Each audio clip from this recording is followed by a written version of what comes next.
হড়হড়া সিং ভেতরে এসো। তো বাবা হড়হড়িয়া, তুমি ইন্টারভিউর জন্য প্রস্তুত তো?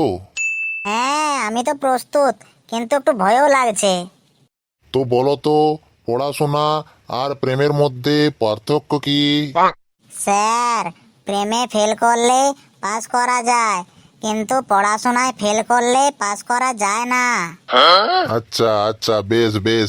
এবার বলো তো, তোমার কোন পিরিয়ডটা সবচেয়ে বেশি প্রিয়? স্যার, টিফিন পিরিয়ডটা সবচেয়ে প্রিয়, আর বাকি সব পিরিয়ডগুলো মনে হয় আমার কাছে দুঃস্বপ্ন।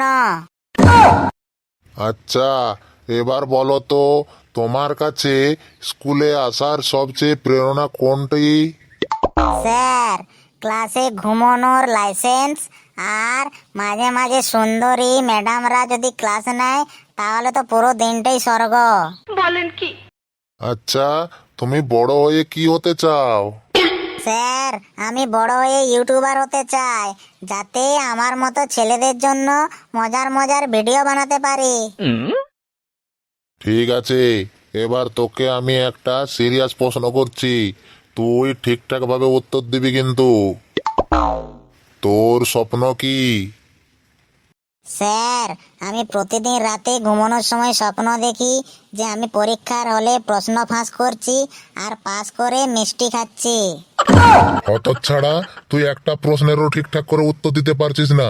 তুই আর কি মারছিস আমার সাথে? তুই পড়তে বসিস কখন? স্যার, যখন আমার মোবাইলের চার্জ শেষ হয়ে যায় অথবা যখন ওয়াইফাই চলে যায় তখন আমি পড়তে বসি। এই, তুই প্রতিদিন স্কুলে দেরি করে আসিস কেন রে? স্যার, ঘড়িটা আমার সাথে প্রতারণা করে, সে অ্যালার্ম বাজায় না, শুধু থেমে থেমে আমার ঘুম বাড়ায়। এই হতভাগা, এই তুই কি একটা প্রশ্নেরও ঠিকঠাক উত্তর দিবি না? হ্যাঁ, আচ্ছা বল তো, তোর প্রিয় কবি কে? স্যার, রবীন্দ্রনাথ ঠাকুর, কেননা উনি শুধু কবিতা লেখেন আর সেই কবিতা পড়ে আমরা ঠাকুর হয়ে যাই। বল তো, পড়াশোনার গুরুত্ব কতটা? ইম্পর্টেন্স আছে স্যার, কিন্তু পরীক্ষার সময় এলেই মাথার মেমোরি ফুল হয়ে যায়। তাহলে স্যার, ইন্টারভিউ কি শেষ হয়ে গেল? হতচ্ছাড়া, হতভাগা, তোর ইন্টারভিউ নিতে নিতে আমি পাগল হয়ে যাব। তাহলে স্যার, আমি পাস করলাম না ফেল?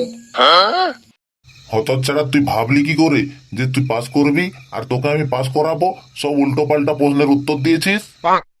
খুড়া, পাস করায় দাও না খুড়া, আমি তো তোমারই ভাইপো। তোকে আমি পাস করাবো? কোনো কারণে তোকে আমি পাস করাতে পারবো না। তুই একটা প্রশ্নেরও সঠিক উত্তর দিতে পারিসনি। ঠিক আছে খুড়া, তুমি আমাকে পাস করাবে না তো? আমিও খুড়িকে গিয়ে বলছি তুমি কালকে পার্কে গিয়ে শিলা বৌদির সাথে দেখা করছিলে, মিষ্টি মিষ্টি কথা বলছিলে।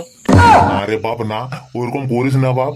এটা যদি করিস, তোর খুঁড়ি না আমাকে লাত মেরে বাড়ি থেকে বার করে দেবে। এরকম করিস না বাপ, তোর হাত জোড় করছি, তোর পায়ে পড়ছি বাপ, তোকে আমি পাস করে দেবো বাপ, তুই কোনো চিন্তা করিস না।